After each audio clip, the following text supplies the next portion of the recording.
Boom, what's up? Hey, this is John Kitchens, and this is episode 55 of Expert Mentors Live. I'm super pumped for today's episode. We've got Tammy Pack on, and we're going to talk, about quite a few things that we're going to really dive into. First and foremost, how they went from zero to number one in under 3 years. She's got some really great points that she's going to bring and share with all of us today.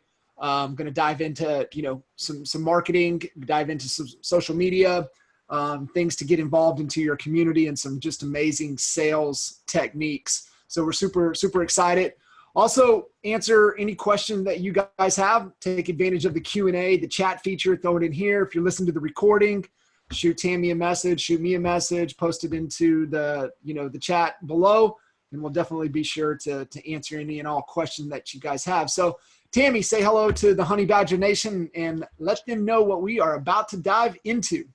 Hello, Honey Badger Nation. I will warn you, I don't usually drink coffee, and this is my third cup today, and I'm always high energy, so we're really going to be high energy today. So I'll try to keep it within, a level here. But I'm really excited to be here and visit with you guys today and hopefully share some really practical things that you can use to take your business wherever you are to a whole new level. Because I don't know if you're like me, it's never quite enough, right? I always want to be able to grow a little bit more. And we are in Fredericksburg, Texas, which is a town of about 10,000 people, right in the middle of Texas. But I think of us as the Aspen of Texas, really. We're very much resort destination town.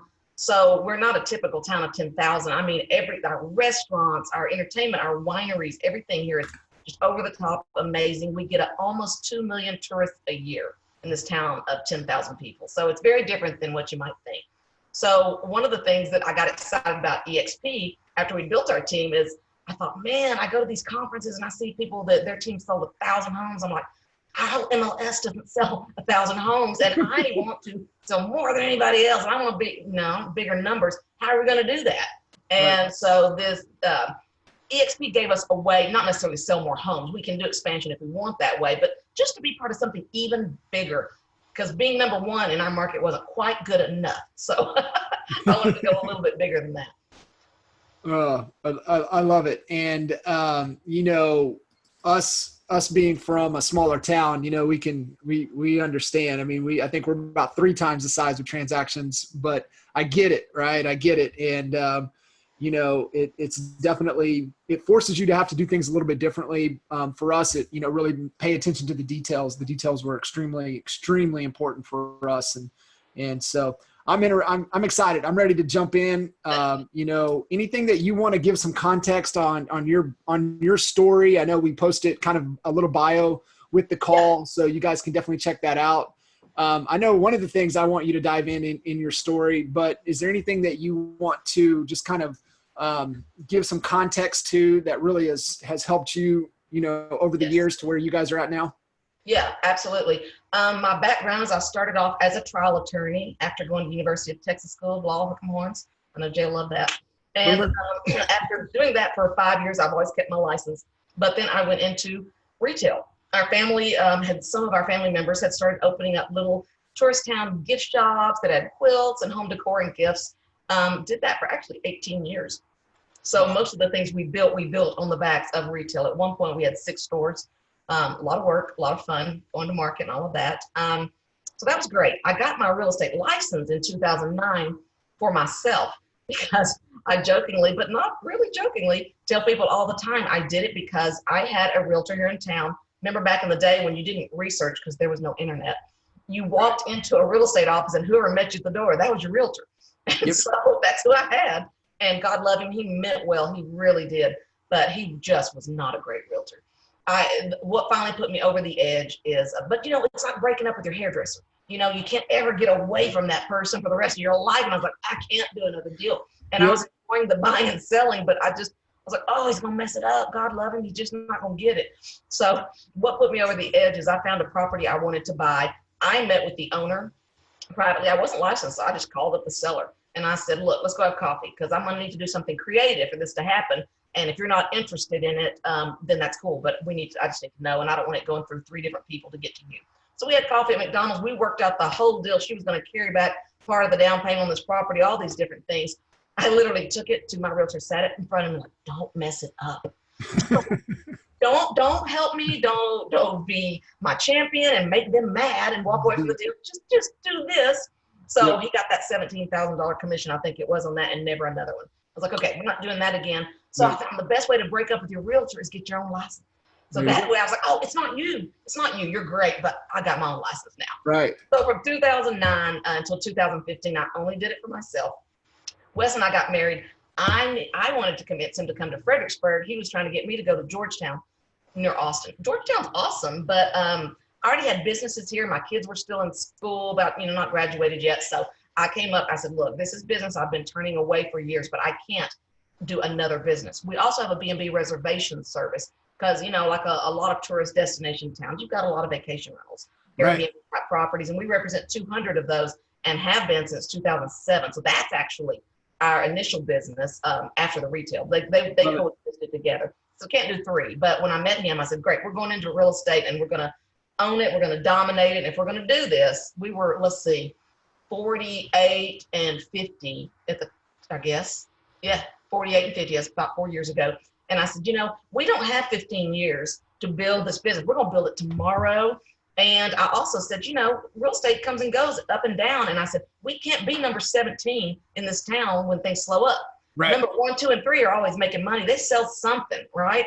And we got to be number 1. And I mean tomorrow, because I don't know when the market's going to shift. And we set that as our intention. We started building a team. We went to our first retreat we created within our team. I still remember it. And we set our goal to be number 1 in transactions, number 1 in volume. And then we said, okay, but we got to have, if you watch 4 Disciplines of Execution or you've read that book, you got to have one big goal. So we said, which of the 2? We said, well, obviously volume, because that's what we get paid on, all right? So volume's going to come first. That's our main goal. Number 2 will be transactions. And as it stands right now, we have a comfortable lead in both. So it is just really good to write those and look back at the photos of those goals and go, who'd have thunk it, 3 years or so after that retreat, and we've actually accomplished both. I love it. No, and you nailed it right there, right? You set the intention. I mean, you put it out there. And you just triggered something. I was listening to one of Gary Vee's podcast where he was talking about Lady Gaga's post where when she broke up with her boyfriend or whatever, and she just said, I will make sure that you cannot walk to the coffee shop without hearing or everybody knowing my name or hearing, right? So you just set that intention. And I love that. And I think that's a great takeaway for everybody on the call, man, is just set the intention. And, this is what we're going to pursue. This is what we're going after. So that's extremely powerful. John, everyone has an opportunity. So to me, if you're in a big market, you probably have more competition, right? It's higher end competition, let's call it, but you also have more opportunity. We're in a small town, so we have less opportunity. Fewer homes are going to sell, but as sometimes happens in a small town, everybody is kind of rested on their laurels a little bit. So people ask me all the time, oh, are you surprised y'all were able to do this? And I said, no. And I don't mean that in any way bragging. I said, but we had done that on the reservation business by seeing the gaps. So wherever you are and whatever you're doing, you're looking for the gaps. And over there in 2007, B&B reservations were done on like a reservation request. If any of you remember back in the day, you would send it in and they're like, someone will get with you tomorrow to tell you if you have a reservation. Well, real-time reservations existed. So we got the software, we had better photos, and you could make a real-time reservation. And that I knew was going to transform everything, and it did. So we became the most successful reservation service. Same thing in real estate. I was like, look at these websites. Oh my gosh. There was literally one that had a coupon you could cut out for $500 off closing costs. I was like, is this for real? And that was in 2015. So I was like, oh my goodness, we're going to slay, starting with the most important thing, marketing. What Jay always says, the best marketer wins, right? Yep. You get the listing, you get everything. So we built our business on marketing, and that's what we're known for. You got it. And we were chatting a little bit before, just even the brand there in your office, right? And staying consistent. And I looked at, your vacation website and just the quality and just the detail and the consistency. And I think that's a huge takeaway for everybody.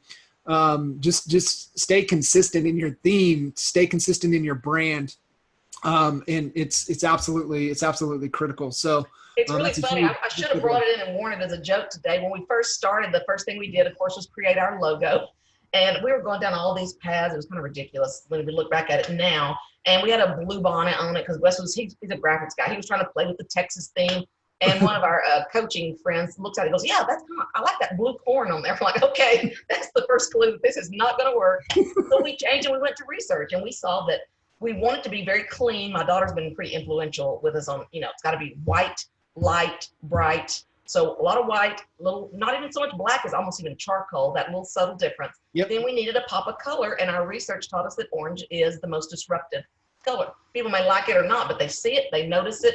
There's a reason that Amazon and a lot of people use orange as that buy now, click here button. It's because it's orange. So that became, we put the time in, the thought, we drafted it, and we said from day one, we're going to make big, beautiful signs because that's really important to us that people were going to want to have our sign in their yard. And at that time, everyone used the stick in the ground signs, except for Century 21, which is for years had the big post.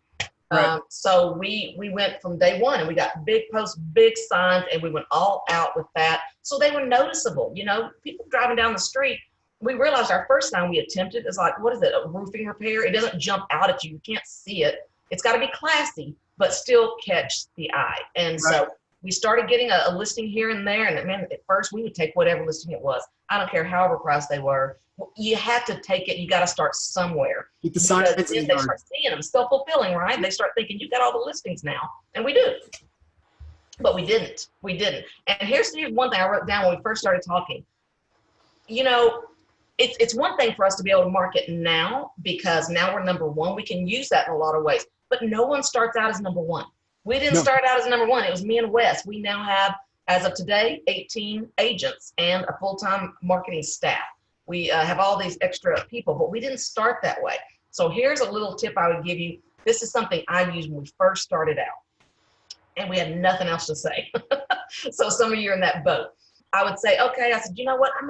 I go to listings and say, you know what? There are some firms here, and God love them. I got to admit, the good news for them is, they've been around forever. They have all these contacts and it's just, they've been around forever. And I said, but of course the bad news is they've been around forever. And I would use the exact same tone of voice and they would always laugh. And I would say, because I'm not saying anything against them. Human nature is if something's been working, we don't really like to change it. We don't really want to update it, right? Right. So right. You don't want to disrupt it. More power to them, But hey, if it ain't broke, don't fix it. But I think it's kind of broke and I think they're still not fixing it. So let me tell you what we're going to do. And so I think anyone brand new can kind of use that. The good news is they've been around forever.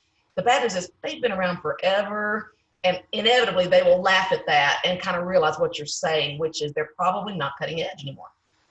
Yeah, I love it. And, even for anybody listening that is maybe in Tammy's and Wes's situation in your market, it's a great question to ask yourself. How would I disrupt my business? How would I compete against me?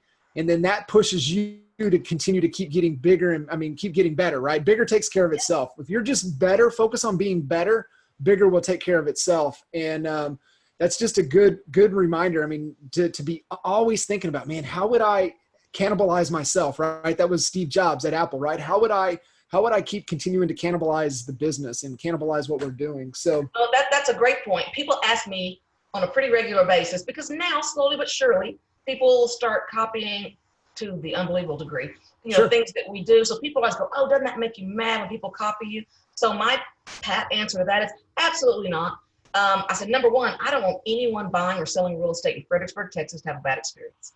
Okay. So if that's making them up their quality, wonderful. I love this community. I don't want anyone to go back and say, man, a bunch of rubes over there in Fredericksburg, they don't know how to help their folks. So I want that to happen. But number two, I say the truth is what I've noticed, they all sat on their laurels for a little bit too long. They think that's old news. They're not going to be able to do anything. They sat back and waited a good 18 months to take any action, I've noticed.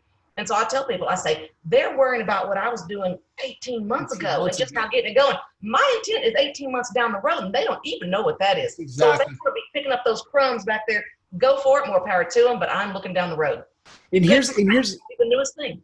And here's another thing that I love about that is you raised the whole standard for the profession in your market. Yes. Right? Yes. You can't lose, right? It's a win-win. And, when you have those high standards, and people start copying you, yeah, they're copying you, like you said, from a year and a half ago. You're already a year and a half down the road. They're 3 years behind, but you got them to raise their game. That's the whole thing, right? You're making the profession that much greater. So I love that. Let's continue to talk about a little bit more of the marketing things that you guys did. These are great. Hopefully you guys have got your notepad and taken some. There's definitely tons of great nuggets here. But anything else? I know, number one, focus on marketing. Always focus on marketing. What else are some really good things that you guys did in the beginning? And that's. Well, here's another thing I want to throw in before we even move to that. One more quick thing is, because it's always tricky, right? You're human. You get annoyed when people copy what you do. But guess what? If you've made a big enough splash, everybody knows. Yep. You know who started it. You're still getting the credit. They're going, ooh, absolute charm, look at everybody getting fancy signs now. People tell us all the time, oh, nobody did open houses, absolute charm. Oh, look at this. People know, okay? So you're still going to get the credit for having done it in a way. You're just bringing, with that rising tide raises all ships, and just try to look at it that way. No, Wes really struggled with this in the beginning because he was like, because he's a normal person. I'm a weirdo, I think. He kept being like, oh, I don't know if I want everybody to know what we're doing. Oh, well, you're going to tell them. And, that was his instinct, was keep it in. And of course, I was a big fan already of the jab, right hook concept, Gary Vee, Tom Ferry, all the free line. So we really adopted that from the get-go. And it was hard for him because he wanted to keep it all in. And I told him, and I still have to tell him sometimes, honey, I don't know how to market in secret. I don't know how to do it. I don't know how to keep it under wraps, what we're doing, because marketing has to be public. And one thing, because we're kind of on the subject, it's one of the topics I've written down, because every agent I've told this to has loved it. Wherever I was, this about helping your community without bragging, it ties completely into this. So I was at a different mastermind recently and talking to people, and the question kept coming up. When we do something for our community or for a charity, it's like, okay, it feels a little weird. How do I brag about doing this without bragging about doing this, right? Because there's something distasteful to us. The Bible says, whatever you do that's good, do it in secret even. So this goes way back for all of us. Sure. So it's like, what do we do? That's a challenge that I find realtors have. So here's what worked really well for us. One of the things we've done in the marketing department is we've been very involved in our community. People will all come in and say, man, you guys are so generous. You help out with so many things. So it's back to school time, and it's Teachers in Service week before classes start. So we said, we're going to go into every school in our little town. You would probably pick a geo farm, whatever you have, but our little town's a geo farm. So we said, we're going to the high school, the middle school, the elementary school, the 4 private schools. And I think we probably ended up spending $3,000, maybe more. We said, we're just going to go to each one of them, and we're going to pick a day, and we're going to take breakfast. We got Hilda's Burritos, which if you've ever been to Fredericksburg are incredible. We got fruit trays, all this stuff, orange juice. We got roses. We got balloons of arrangement. We made really pretty signs that I could share if you guys wanted to see them. And we took our AC logo that we'd made, and we changed it to whatever color the school's colors were. That's awesome. It was, if it was green or whatever, we went all about them. We put these signs on glittery, pretty paper behind them, and it would be like, absolute charm loves our teachers, hashtag Uber Alles, or whatever there was, go Apaches, or whatever it was. And so we went in there, we set it up for that breakfast. We talked to each school, and they were like, y'all want to do that for us? Oh my goodness, this is the best thing ever, So we set it up, we showed up, different people took to different places depending, and no matter what, they would be like, do y'all want to lay out some business cards? We're like, no, this is not about us, this is about you. And they would say, do you want to stay and meet? I was like, no, you guys have some good fellowship time. We're out of here, just enjoy your day. We appreciate what you do. We got out of there. So the natural thing became, people on the team were saying like, I don't know, should we post that? Because we should be bragging that we're doing something. I said, of course we're going to post it. Of course we're going to brag about it, but we're going to craft the message and we're going to do it right. So what came to me, and I've had so many realtors go, oh, that's awesome, is I said, here's how we're going to do it. And it's true. It's got to be genuine or people smell it on you, if it's not true. Absolutely. Yeah. So I got out there, and so the message was, the post, everything was, and I did videos. I said, guys, our teachers are teaching more kids than ever before. They've had cutbacks. Their pay has been frozen, and they have more people sitting in their classroom than ever. Morale is at a tricky spot this year. It's going to be a tough year. So you know what? This is the least we can do. Please, who out there wants to step it up, make us look like chumps? Outdo us, please, for our teachers, because they need us. They need us more than they ever have. If you can't spend money, write them a note. do something. If you don't have the time to put into it, join with us. Businesses, tell us you will kick in some money. We'll come back. We'll do more. So I crafted it all around who's going to join me. If it was cancer research or whatever, I'd go, you know what? This is the least we can do, right? Make us look bad, please. Come out and do us. Help these people. They need you. So you made the message became a plea, not a, look, we're here giving stuff away, which would have been a big turnoff. Right. But we made it, who will join us? We literally have businesses saying, yes, contact me. I want to help our teachers. And they were writing us checks to go, because here's the deal. One of two things happen. No one does anything. And then there's the teachers going, and everyone else going, I knew nobody else would do it besides Absolute Charm. Or they do step up and do something. They're going, thank goodness they wouldn't have done it except for Absolute Charm. So they were we're challenged. Credit, even if another real estate firm came in and went to town. Do you think those teachers don't know who started it? So it's a no-lose situation. It was honest. Our teachers do need more support than they ever get. And I've had a lot of realtors say that really helps me, because that's how I'm going to, when I do my charity work, that's how I'm going to turn it is, we need your help. I'm only one person. I can't do it also. So step up. And that worked so well. We had a teacher call the next day and say, I want to list my $800,000 house with you, because no one has ever done anything like this before for us. I thought, a burrito. Yeah. You know, and they loved it so much. At the public school, they took our roses and balloons and our sign of who all brought us and put it on the front reception desk of the 200 student high school. Yeah. Crazy, right? So the publicity just from little kindnesses, and it doesn't even have to be a big expense. It could be, this is all marketing, folks. You know, we've talked about getting hot tamales, you know, kind of red hots because they're red, you know, or big red chewing gum, and take packs and put it in the break room with a sign, just anything with some stress balls or whatever. We know this is a rough week. Here, have a little treat on us, and don't make it any more about you than that. A little sign, let them know who did it, and a big bucket of candy, popcorn, something very, very inexpensive, and people will be talking about you in your market. Absolutely. And with the power of social media, they're probably going to snap pictures and tag you and make comments about it anyway. So there's going to be an extra little juice that you get just from them alone. So I love that. And you can give and do things that align with who you are and to your values and your organization. And you're doing them a service by challenging people to one up you in creating an awareness with it. Yeah, so they can't win, because if they come do it, I still get the credit because I gave the challenge. Yeah. And then an unnamed office in our town within a couple of weeks, no credit does, of course, they show up and they got all their posts about how they're all at the school. You know, this happened once.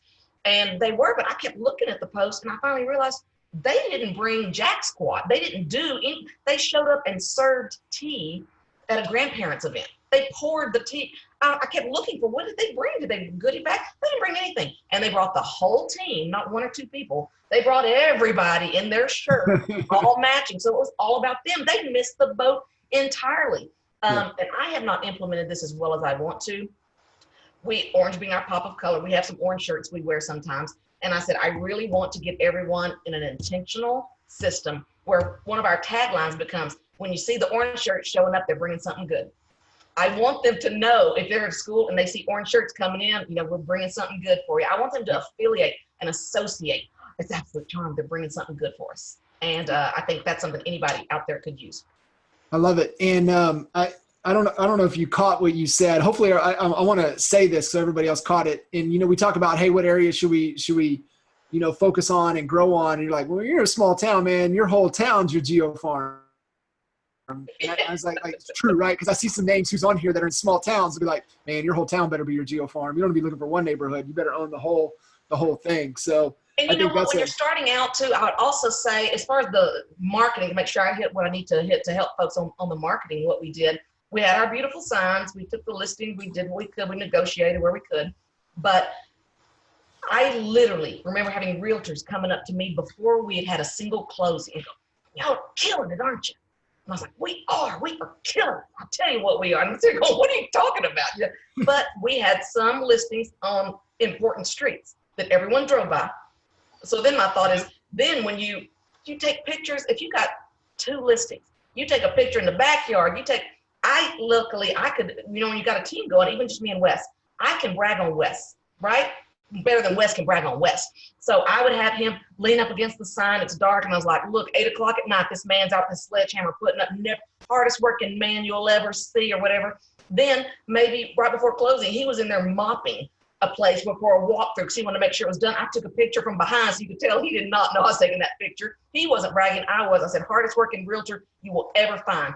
Would your realtor ever come in and mop the floors? So you're just turning that 1 or 2 listings into, they don't know which building you're even in. For all they know, you got 20 listings. They took another picture in the backyard doing something, one in the front with the sign, another doing a showing. So it created so quickly the perception that we were killing it, even though we hadn't closed anything because we had a few busy streets. People were seeing the sign, then they see the sign on social media. So to them, they're not really stopping to think. They just know they're seeing lots of signs. Maybe the same one they're driving by every day, but now they saw it on their Facebook. And then they saw the backyard, and for all they know, that's out in the country and it's a different listing. So take what you got and amplify and multiply it with social media. It really works, guys. I love that. And it's a great point there for all of you listening in, is that you want people to say they see your sign everywhere, because when you start to own that position in the consumer's mind, right, it's mind share, then market share. And when you start to own that presence in their mind, then that market share will come. And stay consistent, right? You want them to say they see your sign everywhere. So they see it, just like what Tammy said, they see it, in the yard, they see it, on anything that you do marketing wise, right? There's a picture, it's your sign. And if you go back and you look at all the archived marketing materials from Jay and Michael over the years, you'll notice that their yard sign is in everything. Is because that's what we want. We want to create that perception that people say, man, I see your sign everywhere. And it's like, yeah, you do, because it's in everything that we do. And I love the Edify, right? We talked about that in Cincinnati 2 weeks ago. Edify is the bathroom clothes, right? It's Rob Flick's bathroom clothes. When your buddy goes to the bathroom and he's got his friend, date, whatever, you edify him and make him like he walks on water. So that's a huge takeaway right there for all of you guys. Edify the other person. Make sure that you're the one promoting and pushing them and pushing each other. That's fantastic. And that is what people said. They kept saying, your signs are everywhere. And at one point, what used to be the #1 brokerage in town still had more than we did. And I'll never, we'll call them Banana Realty. I remember a friend going, oh man, y'all are just obviously doing this so great. And every once in a while, I'll see Banana Realty as a sign. I'm like, well, good for them. They got one. That's good. I'm thinking they have more than we do. But they weren't good at the perception, right? They put stuff on social media, but in the dorkiest of ways. In the old traditional, here's our listing, aren't we boring, go through this. They want to see a face. They want to see a personality, and it's going to mean a lot more than if it's their circle pics or whatever, something that's just populating that no one cares about. If you don't get them caring about you, they don't care about your business. They really don't. You have to incline them to the point where there's not much separation. And let's face it, if you're a realtor, chances are there's not much separation, right? Your life kind of is your business. What are some really other good ways social media? I know it's just a hot topic for everybody. Everybody's trying to figure it out, scratching their head. What's the right way, wrong way? What are some other things that are just like best practices to really amplify what you're doing and really leveraging social media in your favor? You bet. One of the things I always tell people is quit being so persnickety about accepting friends. It makes me insane. I give my husband so much hard time because he can take it. He's got, I think, like 600 Facebook friends. He told me the other day, I'm going to go through my list of Facebook friends and see which realtors. Get your 5,000. Recruiting or something. I literally said, yeah, it won't even take very long. And then he got it and busted out laughing. It won't take but a few minutes. You're going to have friends. Max it out at 5,000. So I told people, because of my business, I am after 2 people. If you're a mortgage banker, you are not my friend anymore because they always want to be sending requests. I have 2 groups I'm after. Anybody who lives in Fredericksburg, Texas. Because for real estate, that's it. I don't care who they are. Give them a chance. If they send you a creepy message, delete them, block them. Who cares? This rarely happens. Quit being spending the time, oh gosh, well, what do they want? Who are they? No, who cares? Yes, live in Fredericksburg. Your friends, people in Fredericksburg, great, go for it. Delete them if they cause a problem, which is rare. The other one being an EXP, I want realtors. And I'll just warn you, honey badgers, I keep on there the longest, but if I have to get rid of somebody, it's going to be an EXP realtor. And that's just the truth, because not my honey badger friends, of course, but just because I'm at 5,000 and I don't have any more room. So the most important thing I can do for my recruiting part of my business is to have realtors. We're going to an event in Vancouver, and you gave me that wonderful advice to tack on a seminar before or after, wherever we could, preferably before. And I did that. So here's a tip that I didn't know until maybe 6 months ago. You can go in Facebook in your search bar and you can type in friends who live in Vancouver. Boom. Friends who live in, and it populates with everyone you know in an area. So I did that. And of course, all of them were realtors. I don't have normal friends in Vancouver. They were all realtors. I reached out to them via messenger saying, hey, I'm going to be coming up. Any ideas where I should do this? Oh my goodness, because they see me on social media, so they think they feel like they know me. I got the greatest responses. They would give me lists of restaurants. One guy was on the phone calling up ballrooms for me to see what he could figure out to do a talk. And I was like, man, you guys are amazing. And then they start writing, we'd love to take you guys out to dinner when you're here. So utilize that, but be very intentional. If you are not a recruiter and you never want to recruit, maybe you don't care to have realtors. But then if you live in a bigger area, max out at 5,000 with people in your area, people that you can sell real estate. Yep. Max that sucker out. And that's a great point, man. If somebody makes a silly, dumb comment that just kind of goes against, just delete them and block them and add somebody else. I mean, don't overthink it. Don't get hung up on it. Just keep moving. Yeah, I literally have to maintain. I think I've got 56 or 60 friend requests in there right now. I need to go do maintenance because I open them and look at them. If it's a realtor with EXP, if they're not already my honey badger friend, I'm not adding them, because to add them, I would. I'm not hiding anything. I'm just telling you the truth. I got to go delete someone else, and I got to go find someone who is my potential market. And I've got my Tammy Pack page. There's lots of places that people can see more than enough of me, I'm sure. But I have to go in there manually, and I open up, and it's a Keller Williams agent in Ohio. Yeah, I want that person. I need that person. So I got to go find someone, take them out. So get very intentional about that.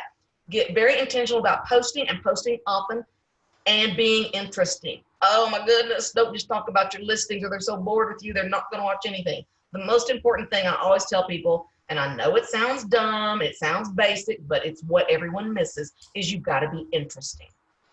Okay? You don't have to be interesting the way I am. You got your own way. And I always tell people that, Wes and I, our story was interesting to begin with, because I was single again with 2 teenage daughters in a small town. That was already interesting, right? That was something to talk about, apparently. And then I met and married Wes, this wonderfully charming, handsome man. That was really interesting. So they're all looking. Then we get married in Paris, and our wedding photos are crazy, insane, beautiful, with our children. I mean, they're just wonderful. And so they were interested in that. So I thought, we got to keep this thing going as we start to build real estate. I want them to keep watching and talking about what are they up to now. And they did, and they've never stopped. But I let them go behind the scene. I am much more transparent than a lot of people are comfortable being, but that's what they like. They like you to be real. I do drive videos in the morning where I talk about getting my eyebrows microbladed. Man, I got so many comments over that. And so many people, this is huge, guys. So many more people are watching and listening and thinking and liking and talking than you can see. People come up to me constantly who have never hit like, never commented. I didn't even know we were Facebook friends. 100%. And they use that word stalking, which I hate. And I stop them every time. I was like, you are not stalking. You are doing me a favor. I hope people are watching what I do on Facebook, or I'm talking to myself. And that's really weird. So please, if I put it out there, it's because I want you to watch it. You are doing me the biggest favor. I appreciate you more than you know. But they're embarrassed to tell you sometimes that they've seen it, but they'll come up and go, let me see your eyebrow. At church, people I've never seen on my Facebook come up and go, let me see. Man, those do look good. I've already got an appointment for next week. They're not. So you're reaching people you don't know you're reaching, because a lot of people just like to read. I said, you don't have to post. That's your personal prerogative. If you would rather just consume, great. Where would we be without you, So just know that you're reaching people you have no idea you're reaching. So you've got to post interesting stuff, funny stuff. And I said, maybe you don't have much of a sense of humor. Maybe that's not really your thing. I said, here's an idea. Here's a tip. And I don't think anyone's ever done it, but I always give this example. I would love to see someone say, guys, I'm going to do a challenge and I want you to help me. I'm going to come up with 5 recipes that you can prep time 5 minutes and spend no more than $5 with 5 ingredients. That's my goal. Something you can always have at the handy to throw. Wouldn't that be great? People would love that. They would start sending you recipes, or they would sure tune in.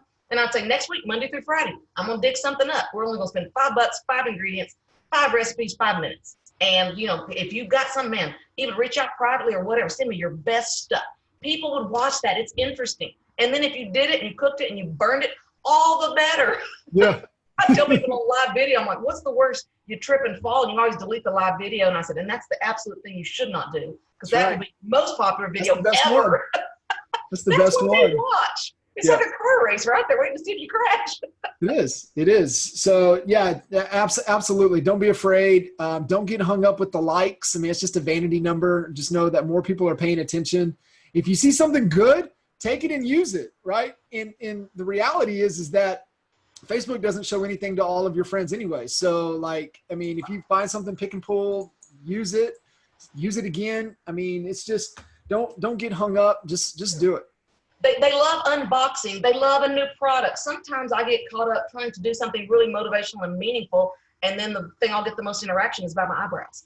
And I have a coach, and I laugh. He was up in Long Island, and he said, you know, man, nobody does it better. He goes, I walked into the office this morning up in Long Island. Everybody's talking about Tammy's eyebrows. He goes, so it doesn't have to be about real estate all the time. You just got to make them want to care who you are and what you're doing, because then the fact that now when I go and I'm doing an open house, they're gonna see my big mug there too. You know, hey, here I am doing this, because it is part of who I am. So it's natural now that I would tell them what I do, because if I'm going to get my eyebrows done, I will tell them that. It has to become ingrained with who you are for it to work. I've told other people, you could, you know, it could be a weight loss journey. It could be a getting healthy, getting fit, be real, be vulnerable. It could be, I can't grow anything. We're going to do a challenge and see if I can grow a tomato plant. There'll be people tuning in to see if those tomatoes are growing. They will, because this is the new television, right? I mean, this is TV. This is what they want to watch and consume your real life. But you got to be interesting. You got to post consistently. And then my next big tip, and it's free. So if your budget's little, I got you on this one. Like people's posts, but much more importantly, comment. Yes. It's such a no-brainer, but we don't do it. Set aside intentional 15 minutes, 30 minutes of your day. If you're at a red light, if you're something where you're having to wait in line at the grocery store, comment. Because I tell people, you love it when people like your posts, right? So people like it when you like theirs. But how often do you really click that button to read the names of who all liked it? Well, it kind of slows you down. But do you or do you not read every stinking comment on your post? Everyone. You read everyone. And number one, you better be responding to them. Everyone. And don't say the same word. Don't say awesome to the same person every time. You got to change it up. Make them know you mean it and you're really on there. But you read every comment. Guess what? They will read your comment. And they're, oh, but I don't know them. I don't care. I said, when can you not say something like, what a lovely family you have? Yep. You know, don't, be genuine. But I mean, I say, if you got problems saying that, you got bigger problems, right? Yep. Then I can fix right here. You need to be able to say something kind.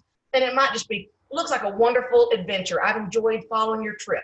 People don't think that's creepy. People are flattered. They're putting stuff out there going, I hope somebody comments. I hope somebody likes it, or I'm going to be embarrassed, right? You cannot get yourself into their psyche any cheaper, better, faster way than by saying something kind in response to their post. You probably won't spend a more productive 30 minutes a day commenting on people's posts. And if you do it to that person more than once, they're going to go, who is this person? They're going to click, they're going to look, go, this person's pretty cool, man. Everybody likes people that are nice to them. Okay, so quit being insecure and thinking, oh, that'll be creepy because I don't actually know them. I comment on people's posts all the time that I don't have any idea who they are. Right. And I can always say something nice and they're never going, how dare she say something nice to me? That's not how people roll.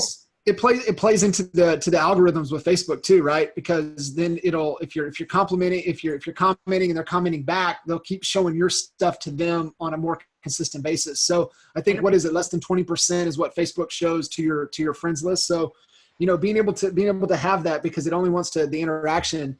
Jesse Itzler talks about, you know, if you have, you know, like set a goal 10 times a day to, he calls it his 3 C's. You got to console, compliment, or congratulate 10 people every day.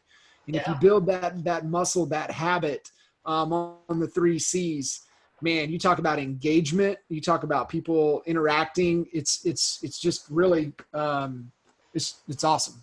You got to do it. And you're right. You can even go through, if there's some influential people in your town that are your geo farm that you really would like to do business with someday, you know, this is the long game, then go search them, find them, and comment on their posts specifically. All the time. Because obviously you can't do every single one, but go after the people that you want to go after, and just be friendly, just be nice, and laugh along, use your emojis, and it really works. That's fantastic. That is fantastic. So I know, you know, I want to kind of shift here to the last, key point that allowed you guys to really grow fast. So we talked about, great marketing first and foremost, and always and forever. Just marketing, getting involved the right way in your community, and how to leverage that, and then leverage the power of social media to amplify everything you're doing. So let's shift gears. It's great. You create opportunities, but now we've got to have the skill set to be able to convert these people into business. So I know you've got sales techniques that you guys really, really focus on, some tips. Let's dive into that and unpack that for everybody so they have some real tangible sales technique things that have worked well for you guys. Absolutely. And you can go to my YouTube channel, and I've got one 24-minute video that has all of them in it. And then I also have made separate, smaller, like 2 to 3 minute videos that had each point. So I could release them that way and then release the whole series. And it's called Stop Killing Sales. And because that's the kind of terminology my 90-year-old mother in retail is where I learned all these things, because I went from being an attorney to selling quilts and selling gifts. And I had to learn, she'd always tell me, she said, and I tell you what, you're going to know the minute you kill the sale, because you're going to see it on their face. Yeah. And let's don't ever do that again. So I took some of the top things that I learned from that. And guess what? Sales are sales are sales. I don't care if it's a quilt, a car, or a house. The same thing. So I thought, we spend a lot of time teaching people how to get leads. We don't teach a lot on how to sell something. And I look around at realtors in our town sometimes, or anywhere, and I'm thinking, how do you ever sell anything? Because every word out of your mouth is making such a negative about this house. Do you want to make a sale? Do you want? Let us help you, right? And it's amazing that they don't know. So I'll just tick off some of these real quickly, and I think you'll see that it applies whether it's a quilt or a house. Number one, you got to know who the decision maker is. Mom always told me, she goes, it might be, if it's a couple, it might be him, it might be her. And you got to figure out pretty quickly by their body language and what they talk about. Jay even talks about this in his boot camp. He did a great job. He said, you ask who wants to give me the tour, and the decision maker either takes you on the tour or tells the other person to do it, right? Right. So what I tell people is that's who you're playing to. At the same time, always being respectful of the other person. So I might be selling to you because you're the decision maker, but I'm still spending 25% of my energy and very physically up to that other person, making sure they always feel respected. So I'm getting them to acknowledge. And often if I'm showing at a listing showing and I've got another realtor there who has a client, I may be talking to that client about maybe it's an investment property, but to make even that realtor feel good, I'm going, as Susie here can tell you, right, Susie? And I'm just physically including and showing respect. So you're selling to the decision maker, but you're very physically giving respect and making them all feel comfortable, right? Yep. Kind of a tag on to that is be very careful with the opposite sex, especially if you're young, attractive, if you have any of these things going for you, which, back in the day, I was pretty young at the time. And my mom said, be very careful. If a man is showing you too much attention, that woman is going to shut this down. Okay. She doesn't even know it's what she's doing.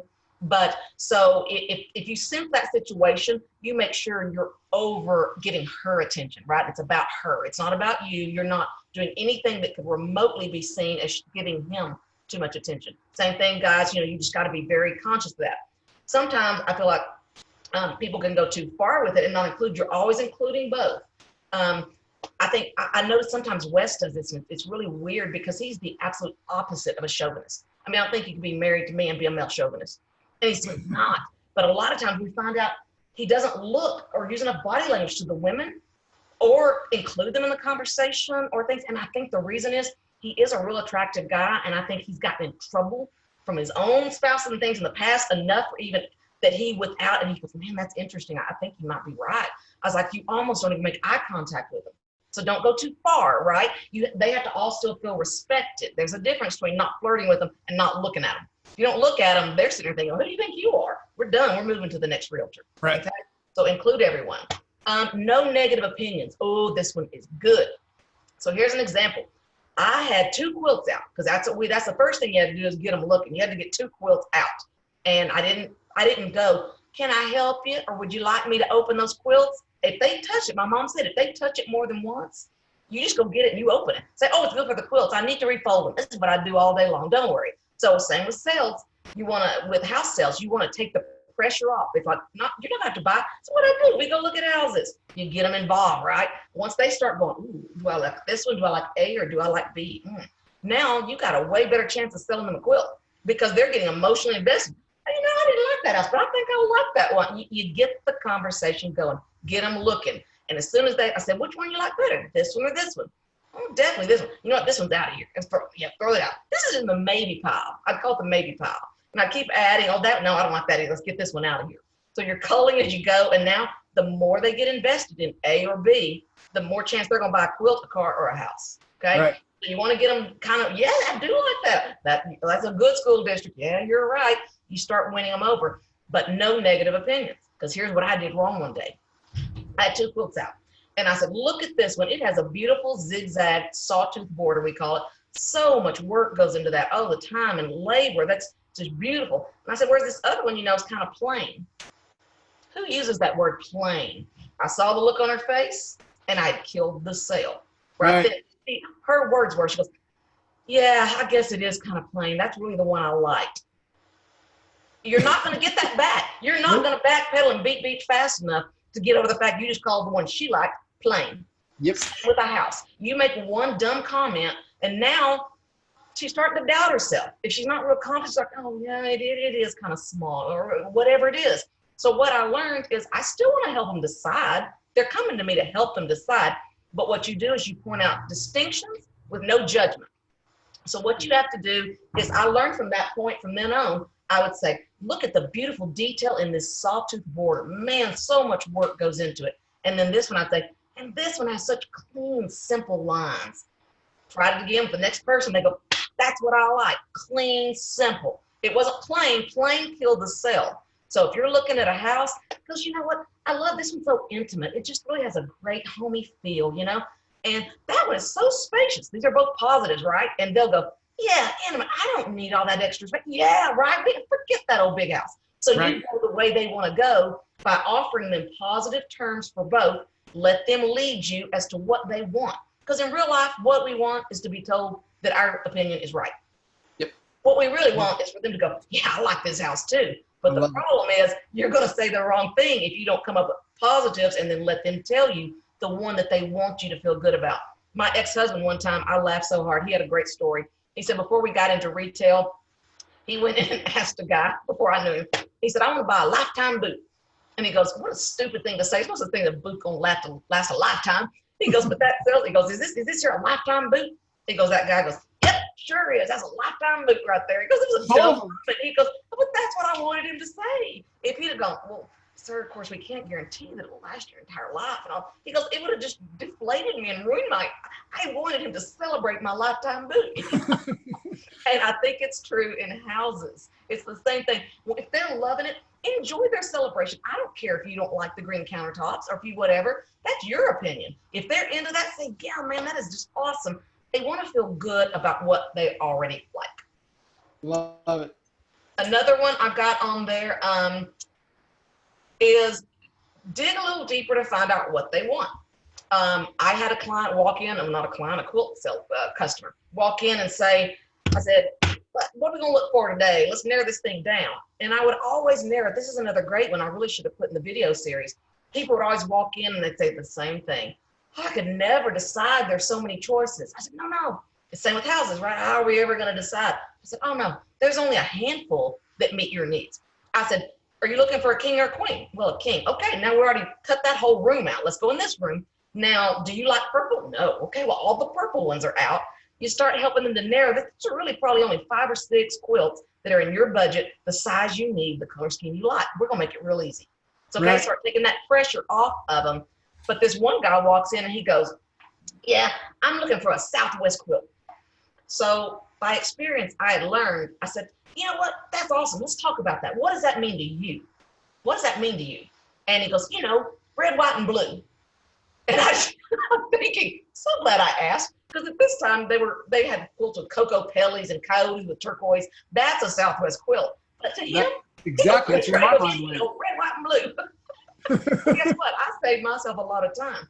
So if they go, you know, I like ranch style or mid-century modern, I was like, great, what does that mean to you? And when they start describing it, they might be describing a 2-story traditional. So just dig a little deeper and let them talk. What does that vocabulary mean to them? The other thing, which we do, and we're really bad about it, and it would kill selling quilts so quickly. We were importing quilts because they were inexpensive. They're from China. And so what would happen is people would come in off the street and they'd say, they all said the same thing too. Where did you get all these quilts? Everyone said the same thing because there was hundreds of them. And so we'd either joke and say, I made them all last night. You got to get your pat answer when you learn that it's something that they're just making conversation. Okay, a lot of us go way too deep on things way too quick. Figure out what they really want to know and not. So what we would say is, oh, we get it from all over the world. And we were not going to hide that they were from China, but 99% of the customers didn't care. They just didn't know what else to say besides, where did you get all these quilts? So what I would tell them, you give your pat answer, your quick answer. Then if they go, well, what do you mean by that? Are these overseas? I'm going to disclose everything under the sun they want to know. But 99% just look at you, and I'll go, my employees would start right off with, well, you know, we do import them because they don't cost as much money. It's like they're kind of apologizing for everything up front. And the poor person's deer in the headlights like, I should have been in conversation. I don't care. But we know too much sometimes, right, about real estate and things. I've seen people take that IABS form, the information about brokerage services in Texas, where it tells you what a realtor is. I lay it in front and go, this tells you what a realtor is. If you don't know, we can read that all day if you want. And they sign it. They're like, I couldn't care less. Some people start trying to go, now, in the media, let me read over everything on here. And they're just going, what? Is this a big deal? Should I go to my attorney and have this looked at? Because you're making it like it's a real big deal. And I said, if they're interested, they'll ask. But again, 1 out of 100 cares. So don't make them think it's a big deal because you're making it a big deal. Not too much information. With houses, start basic and then go deeper. Don't start backpedaling, apologizing. Find out if they're just chatting or if this is really the make or break issue with selling that piece of property. Love it. Let's do, give them one more, and then I want you to talk about your on-stage experience. Those are my favorites of that. If you want to see more of that, again, just go to YouTube and put Stop Killing Sales. You can watch the whole thing there. All right, awesome. Stage experience. Yeah, this is pretty crazy. So a couple years ago, it was in 2017 in August, it'll be almost 2 years. We had an opportunity. You could apply to speak at Tom X in the Tom Ferry coaching system. So I did an application. You had to do a 60-second video and catch their attention and blah, blah, blah. So I did that. I didn't make the cut. So I thought, oh man, that just stinks. And Tom X is the way he does it. He has a 3-day summit. Tom X is the day before, where he typically puts about 10 realtors on the stage and they give some sort of story. They have about 20 minutes. Well, I didn't make the cut, but luckily I checked my email, and the email said there's another opportunity. We are actually going to have a segment during the actual summit where we're going to give 10 realtors 10 minutes each to talk about some system they've used to make $150,000 or more in commission. So I chose Facebook marketing. Facebook, not those paid ads, not all that stuff, the stuff I've been telling you guys about. So I put together my thing, sent it in, and I got the gig. And it turned out for me personally to be a much better gig because not everyone goes to Tom X the day before, right? Everyone, 6,000 people in the live audience and 30,000 watching at home. So I got that opportunity. Now, we joke about the fact, Tom still jokes with me about my Texas 10 minutes. How I took, I think it was 18 and a half. It was like, there you go. Hey, that's just how it's done in Texas. Right, yeah. So what I told him, and actually I was really fortunate to go to a mastermind and get to go to his home last month. And I told him the story. He goes, I've never heard this story. I'm glad you told me, because he razzes me about my timing. I said, no, I had my talk together, and Debbie Holloway, who is his right hand, wonderful lady, backstage had each person going through their talk. And of course I was first of the 10. Everyone went through it, and I said, Debbie, I'm worried because I'm about 12 minutes. Please tell me what I should cut. You know, I want to do that. He goes, I've never heard this from her. I was like, she probably doesn't remember. It wasn't a big day for her. It was a big day for me. I remember every word said that day. That's right. And I gave her the talk, and I said, what should I cut? She goes, it's really good. Don't cut any of it. In fact, slow down. Take your time. Because I know I talk really fast. I don't on stage because I become very conscious of it. But I told her, I'm afraid I'm going to have to because I don't want to be in trouble. She said, no. She goes, there are so many funny, hilarious parts in there. Don't let them miss the joke. Pause when you need to. You take your time. And so I'm like, okay, I'm going to be in trouble, but I'm doing it. So it ended up about 12 minutes, went to about 18 because I gave the pauses for the laughs. I literally did such a good job that Brian Coachy, who a lot of you know, Kyle Whistles, right-hand guy actually told my daughter, we never met before, he goes, yeah, your mom did a good job, but boy, that would drive me crazy to listen to how slow she talks. She was like, what? Oh, that's she never talk slow. So I really did during my talk. So toward the end, Tom had started to go out to the end of the runway to get me off the stage. Get her off. At the same time, I told Tom, I said, I also had heard everyone else's talk. I knew that some of them were 4 minutes. I knew we had the time. And much more importantly, I'm watching their faces. They're laughing, they're looking, they're sitting on the edge of their seat giving it this. Yes. You're a businessman. If your clients are happy and having a good time, it's going to all be okay. If they're bored and looking at their phones, I better shut up and get off stage. Right. But they're not. They're having a good time. It's going well, and I'm going to the end. I could see my coach at the time, Eileen, being like, Tom's coming. I was like, I just kept scooting toward the end. I was like, and I kept using the words, and in conclusion, and finally, and the final thing I'll say, because I knew I needed to get through it, and some of the best material, I mean, it was word for word what I was going to say. And it was my donkeys and unicorns, which became what the speech was known for. And it was in like the last 2 minutes of the talk. I wasn't going to not say it. I knew it was good, and I knew it was what I needed to say. And he hugged me. We got this great picture of us laughing at the end. And he said last month, he goes, man, I knew from the beginning you weren't standing at the back with me. You started heading down that runway. Miss America stage. I'm like, I'm going down there. You know? So it was awesome. I had that on my page and promoted it, and it's had over 400,000 views. I continue to get messages from people who say it impacted them, or they just, it's really helped them, or they just enjoyed it. I got screenshots of people watching on their laptop they'll send to me.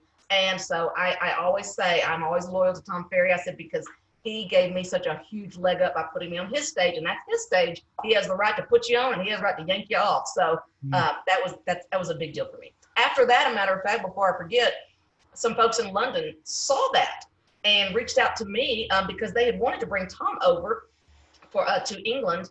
They had 800 agents at Spicer Heart, which is the largest estate agents, they're called, independent in the UK. And they wanted Tom to come over. He couldn't, wasn't enough lead time. So they found my video, reached out, and paid to bring me and Wes over to England to get a personal branding type talk over there. So one thing leads to the next, if you just stay consistent and do your thing. So that's basically my story. That's awesome. I love it.